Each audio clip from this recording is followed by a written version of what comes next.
Hey, everybody, Mark Herman, aka LA Bengals fan on most of the major platforms, and I am joined here, as always, with superfan Devin Circus and Jake Circus of the Jake Circus podcast. And this is Jungle Talks Draft Recap. All right. Well, I know you get a lot of these on YouTube and the different platforms, but we're going to throw in our 2 cents for what it's worth. But we're only giving you a penny for your thoughts, so we're making money here. The Before I forget, Jake, you do some amazing podcasts. Tell them where they can find all your stuff. Follow me on Twitter at Jake Circus. Jake Circus Pod on Spotify. Will be back right around football season. We'll do some college football win total stuff in the summer. And then, yeah, not much going on right now, but happy to be back as always. Yeah, yeah. So all good. And then the show is by fans for fans. That's what it's always been. So please just support the channel. If you disagree with anything we say, feel free to tell us in the comments. But just hit the subscribe button, hit the bell so you know when we put our videos up.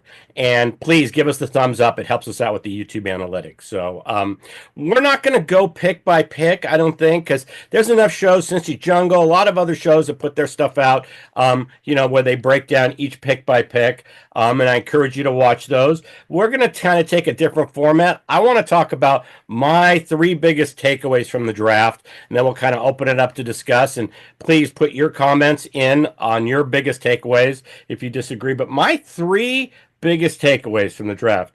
Number one, for sure we expect Trey back. Either we're extending him or we're expecting him to play out his contract. But we didn't draft his replacement. We drafted basically Hubbard's replacement or a person to put in that rotation. But we in no way went at this draft. We would have traded up and gotten Carter or somebody. Then I would say, hey, Trey's done. We're going to trade him. But that's not what we did. So, I mean, we expect Trey back. The other thing is we probably might not have Pratt back because we vastly improved our linebacker room, and we'll get into that. But there's a possibility we could go move forward without Pratt after this draft. There's no question, and our linebacker room is vastly improved.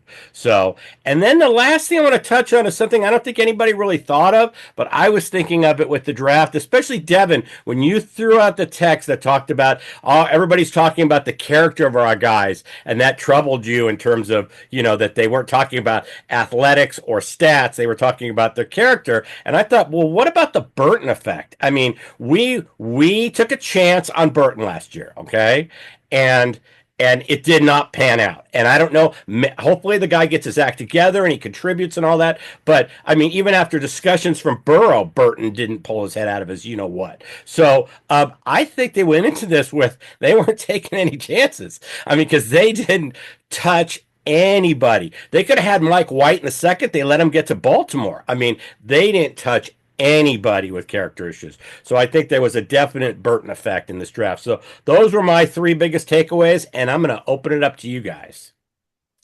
So I want to go first with one quick thing, and then I'll let Jake dive in because he's better at the X's and O's than me. The one thing that I'm going to say is I really feel like this was my first year. I had this overall take, and I've kind of been morphing in all of my sports watching and thoughts and opinions towards this. But my global concept is this: the analysts, we don't know shit. The analysts on TV don't know shit, except for Mel Kiper. He knows everything. Oh, sure. Yeah, we'll get into that. Yeah. We don't know shit. The analysts don't know shit. The scouts don't know shit. And you know what? The GMs and the ownership, a lot of time, they don't know shit. So to watch Bengals Twitter blow up when Shamar Stewart was the pick, you're idiots. Everybody's an idiot. Like, even if you think your team had the greatest draft ever and you're giving them an A+, you don't know shit because the Cleveland Browns loved when they drafted Tim Couch.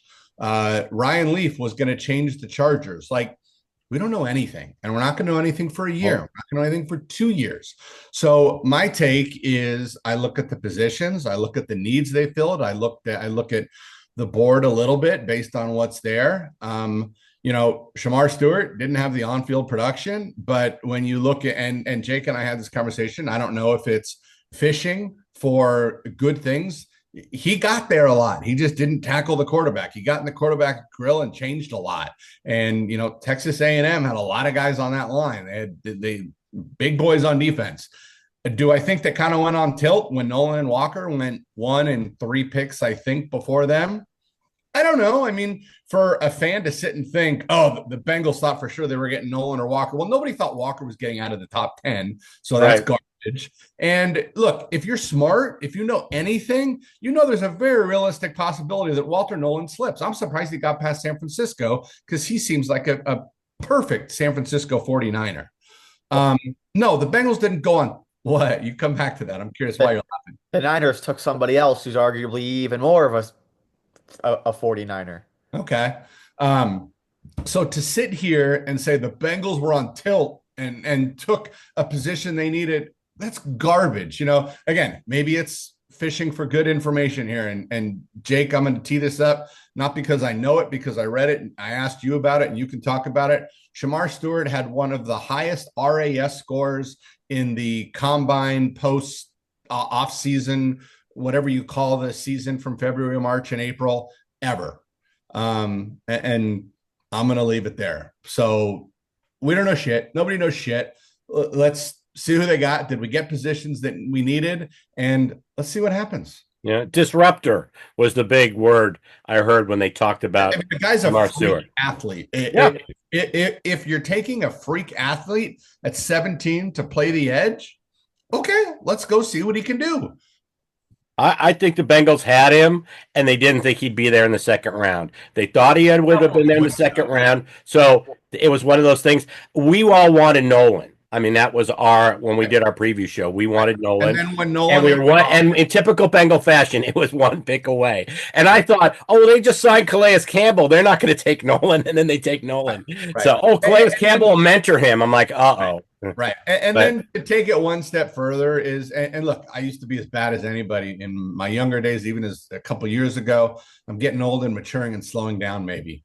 But, 5 years ago, I would have looked at the Pittsburgh Steelers draft and said, God damn it, the Bengals are fucking stupid. We're going to be pissed for life that they took the Oregon guy in the first round and Jack Sawyer in the third round. That's who we needed. We're screwed. Maybe, maybe not. We don't know. you don't. That's it. I heard a stat from I might have been Pat Kerwin, but 60% of the quarterbacks drafted don't succeed. 60%. So that means four out of every, and there's going to be Cam Ward will do, there's a Daniels, a Ward, a Burrow every draft, but then there's all the other ones, there's the Christian Ponders and the Jake Lockers and all those ones. Those are two first round picks I threw out there. And where are they now? That kind of thing. So it's a gamble. Like I said there, where everybody's speculating. Jake, jump in here. So we can gain, and this is what people forget when they judge draft picks in the moment. Like, oh, why didn't they pick Mike Green? Why didn't they pick this guy? You can zoom out pretty easily and think of how the rest of the league views somebody. First of all, they took Shamar Stewart because if they didn't, somebody else was going to. The Bengals were not the only team that was infatuated with his testing numbers, that were very intrigued with the potential upside of him as number one pass rusher and an athletic freak who can play on the outside, kick inside. If the Bengals weren't going to take him, somebody else was going to, probably within the next half hour. Absolutely. They were probably surprised he was going to be there. Maybe they would have taken Nolan, maybe they wouldn't have. We don't know. But for the people saying where was Mike Green in the moment, how about you zoom out now and see nobody wanted to touch Mike Green. Baltimore How took many teams passed on him? seemingly Yeah. took a huge risk to take him. Now, knowing Baltimore, every of the charges that are against him right now will get dropped in the next 2 months, and he'll be an All-Pro in his first year. But that's, the Bengals don't normally get quite such luck. In terms of just Shamar as a pure player, A&M had two other pass rushers. One of them was drafted. The other one will be drafted next year.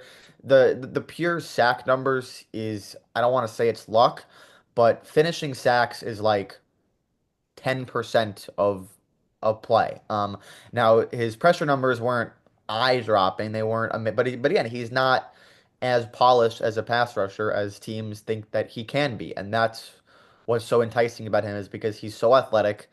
and he has not hit his ceiling. Teams don't like it when players have already hit their ceiling. They come in young and they are totally untapped, and they feel like they can unlock it. They feel like they have someone else on the roster who can help him unlock it, which Bengals for sure do, as Trey Hendrickson is inching towards his savvy veteran type phase of his career. Um, On that point, Jake, sorry, he's barely 21 years old. I just saw yeah, no, he's young, which super is to young. your point, what they love. He has first of all he doesn't get penalized. He only had one penalty in his college career, so that's good. Not that that's super like important, but he can kick inside and he can tackle and he can defend the run. His run defensive grades were fantastic. They're the best on A&M's team. A&M was in a lot of those like just gut wrenching games where it's just like tough physical games. He was always super physical.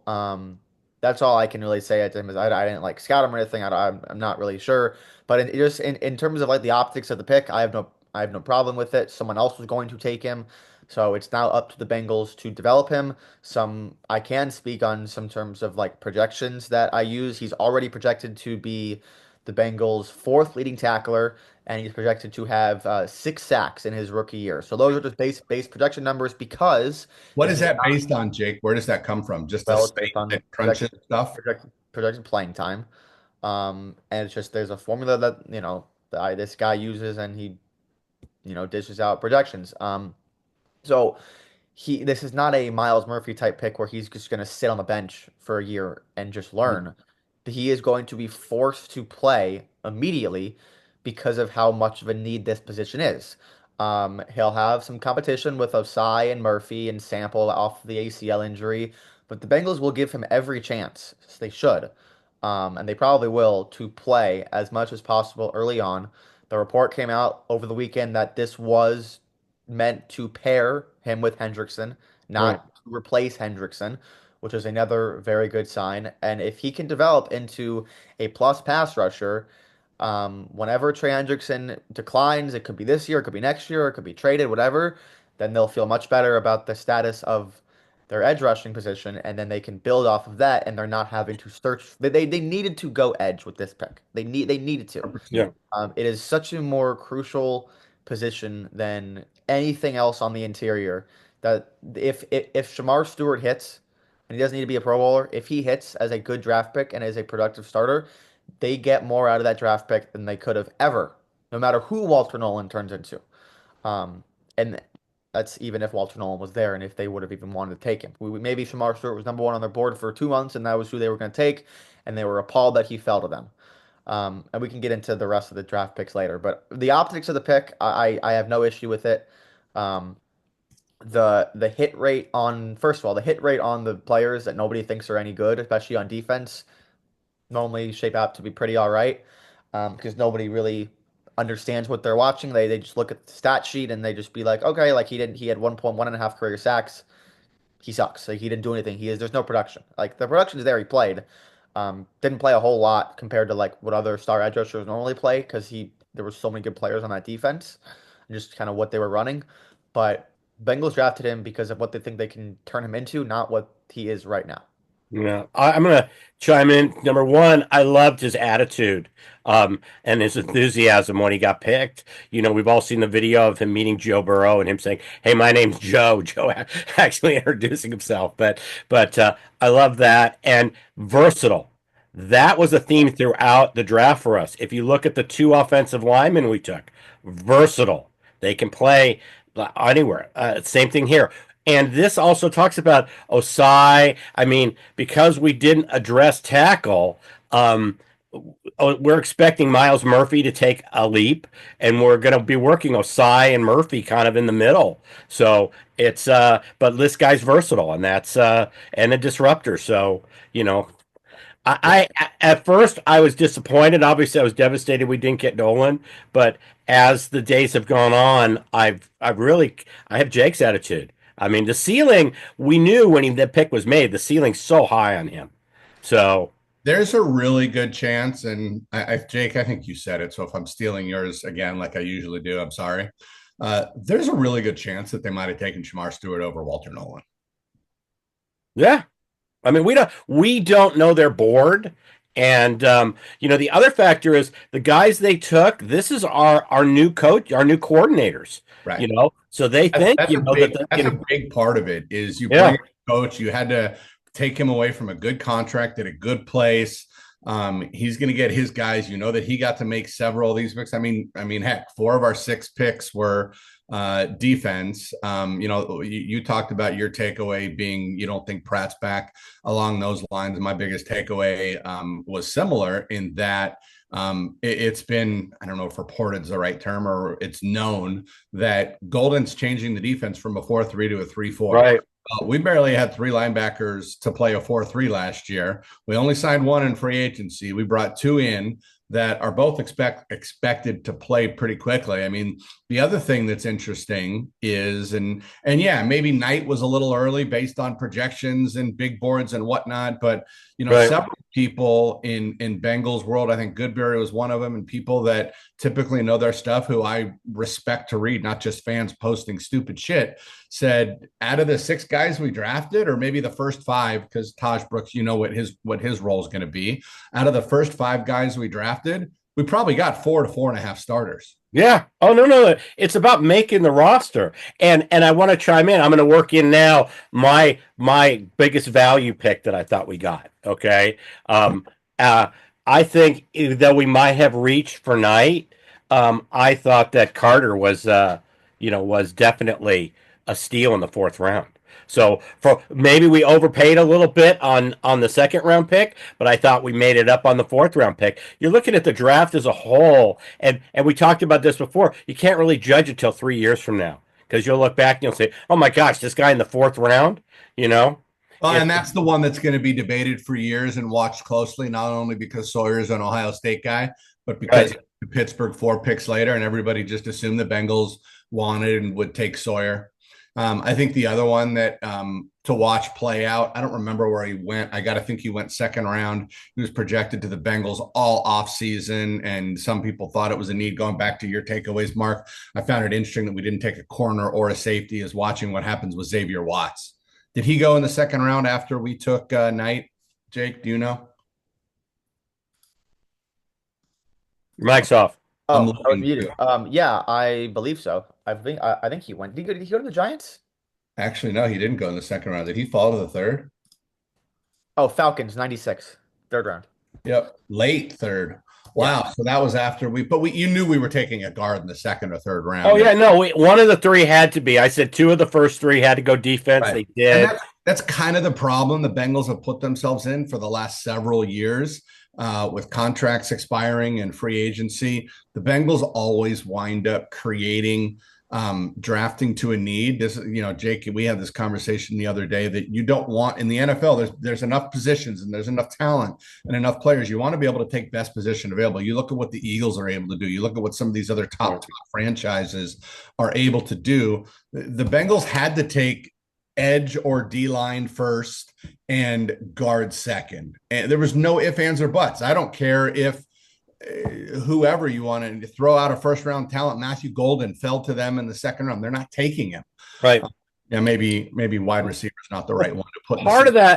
Part of that I think had to do with our offseason. I mean, if you think But that's about my it, point. we spent the entire offseason trying to get 2 of our internal guys who were wide receivers signed. Yeah. We had a text thread going around to us, and you had said, somebody said that they saw a mock where we had a wide receiver at 2 or 3. And I said, if the Bengals take a wide receiver in the first 2 days of this draft, I will slit my wrists. That was after we spent the round whole one. offseason addressing wide receiver.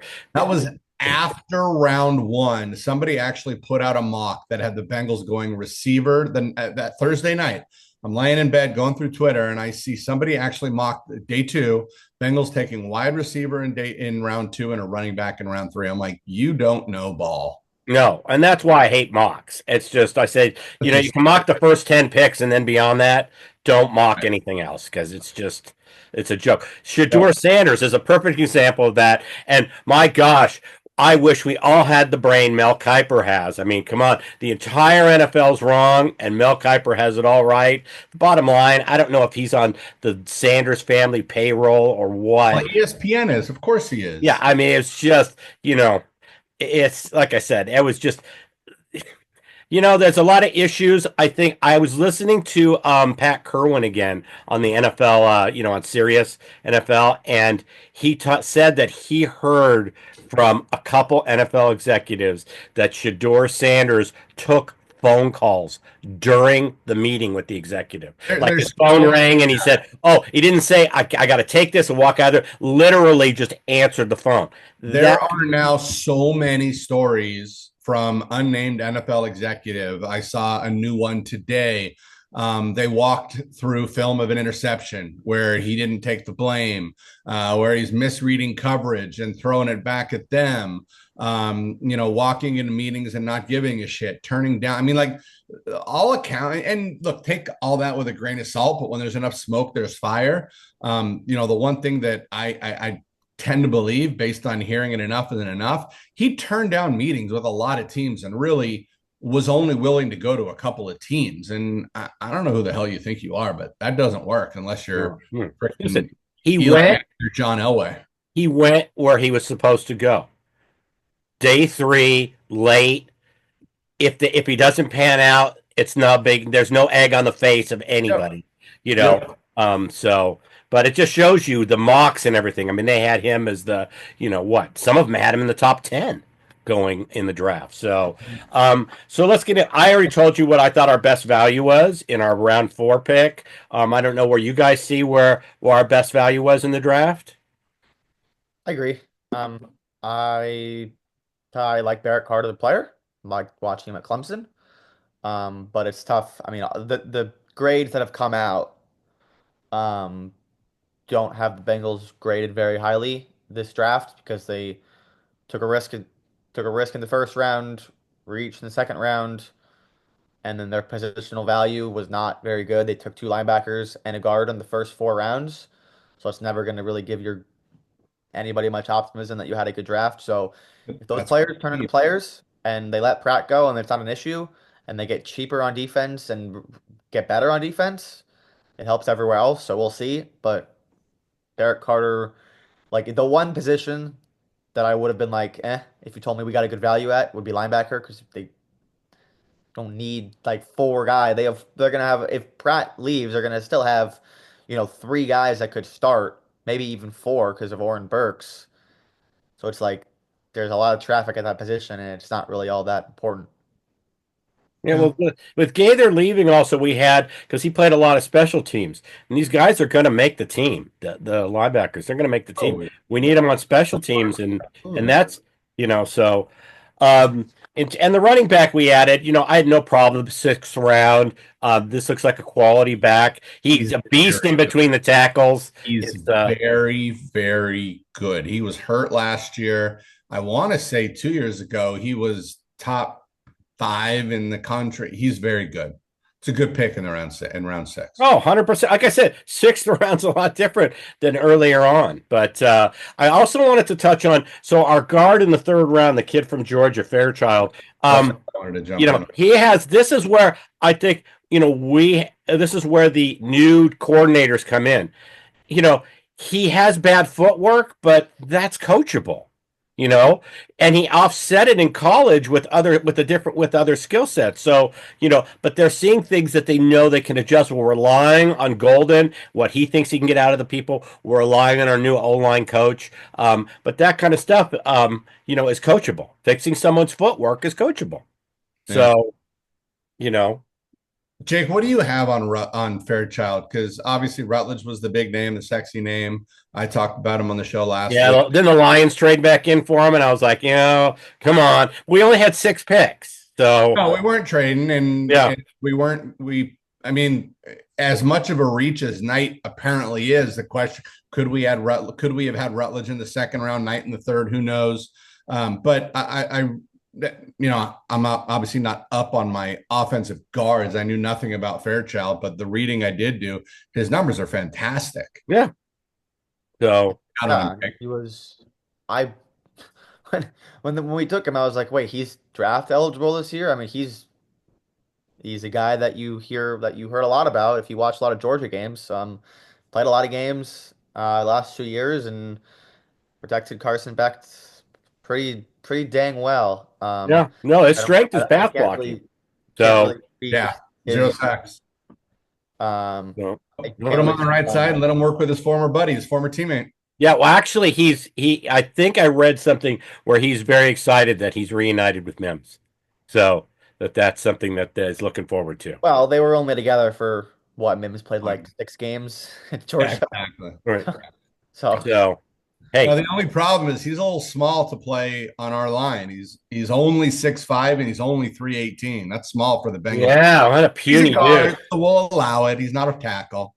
All it's all right. right. So, the other thing that it told me when we drafted the running back in this with the sixth pick was Zach Moss probably isn't going to be ready. We worked out his contract.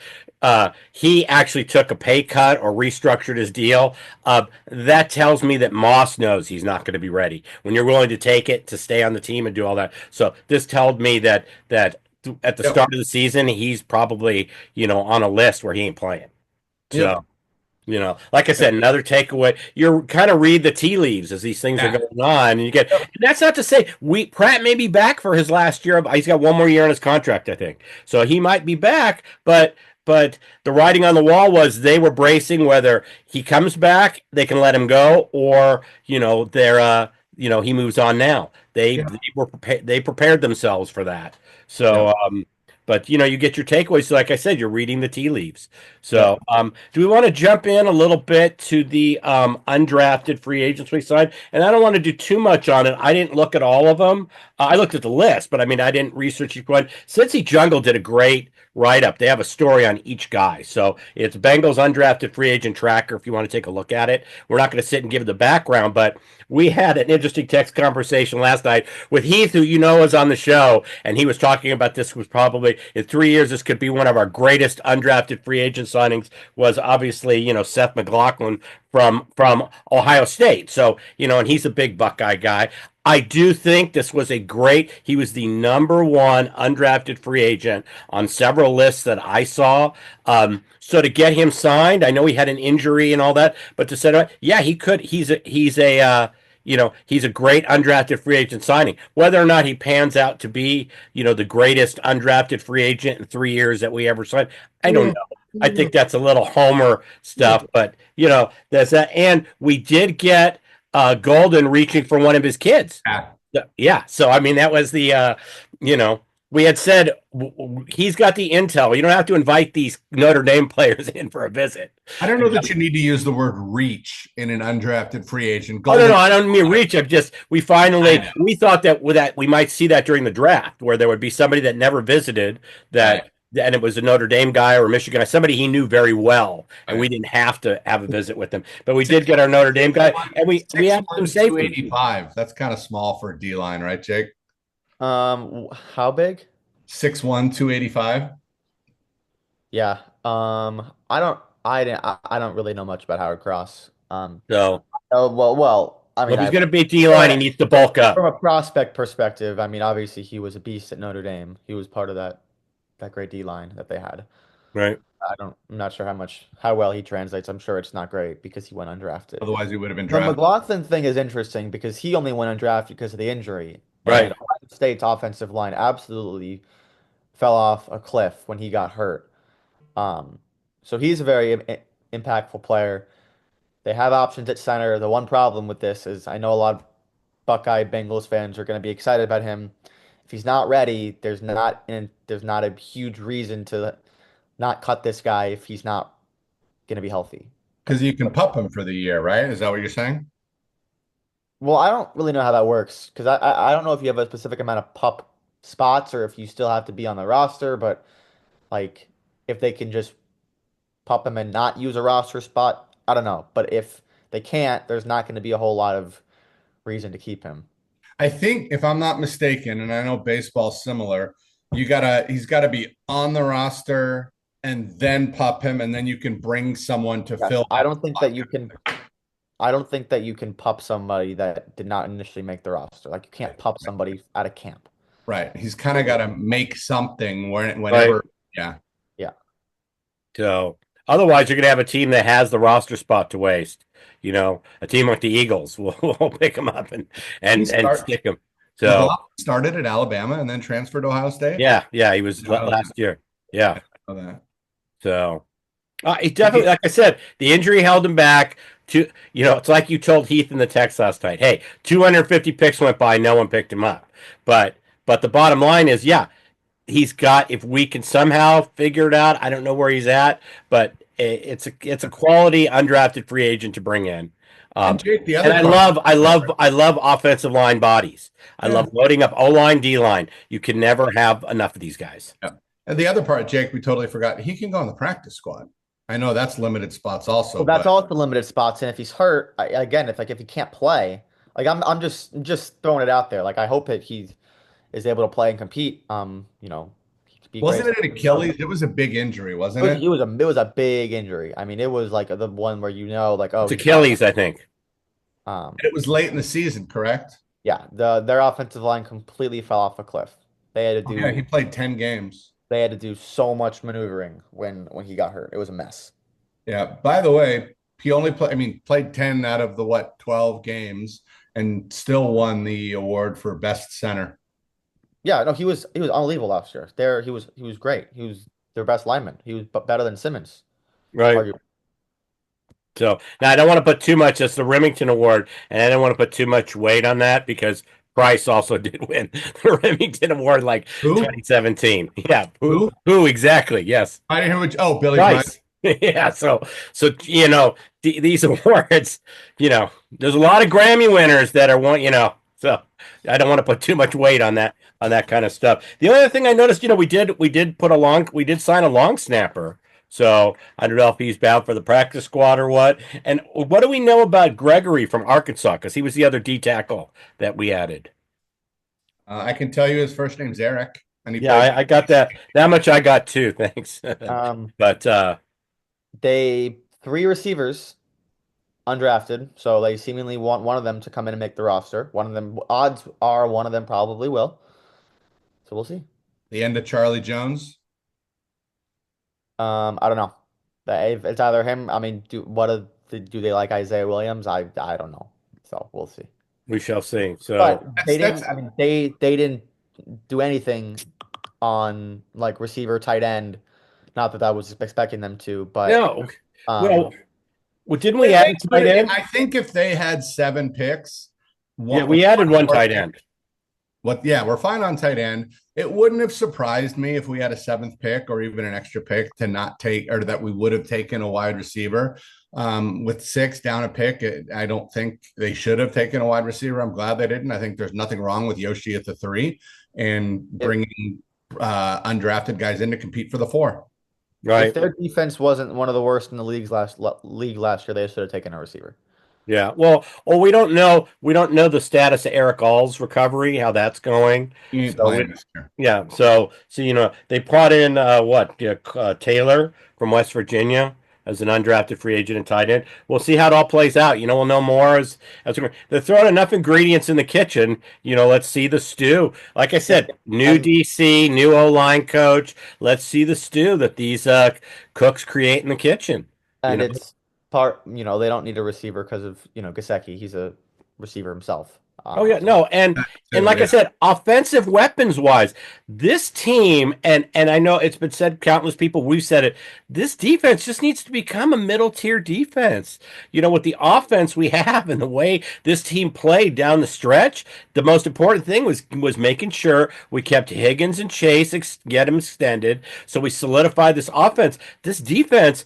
Hopefully Golden gets us to 15, 17. We don't have to break the top 10. We just can't be 25th in this and 28th in this and 31 in this. We have to up the game there on the defense and that's what I think we attacked. We like I said, the reach I thought made up for it with the 4th round pick. Overall, I've seen grades from C to B plus. Like I said, you can't really put an accurate grade on a draft class until you're a couple years in. So the example I always point to, and I've said it on this show all the time, is the Browns draft, where they basically gave their Atlanta gave their entire draft board to the Browns for Julio Jones, and 3 years later, and Mel Kiper was crowing the whole time. Oh, they moved back in and they got the running back from who do they? I can't remember his name, Trent Richardson, and then they came back in and got Brandon Whedon, and they came, and it was like 3 years later, nobody from that draft was on the Browns roster. Julio Jones was helping Atlanta get to a Super Bowl. So, had they just stayed put on Julio Jones, well, you could, but Kuiper crowed the whole time about how the Browns crushed the draft room, and we know how that worked out. See, the dog even agrees. He doesn't like it. Kuiper doesn't have any fans, so, but, all right. Hey, anything else? Biggest disappointment, biggest reach, any other, you guys want to throw anything out? Please put it in the comments if you guys have anything to say. Love to see it. But no, we're all good. Did what they needed to do. Now let's see if they were right. Yeah, that's it. So, all right. And I told you guys that I had a surprise at the end of the last video. So what I did, I wanted to do something different this season when we win games. Okay. So I'm going to try to gracefully do this. I don't know how we could set it up, but every time we win a game, we are going to be joined by the Joe Burrow bobblehead. That's right. That's how it's going to go down this year. So every time we win a game, Joe's joining us. So there's going to be no more Bell. Hey, come on. Give credit. This is like a 3-foot bobblehead.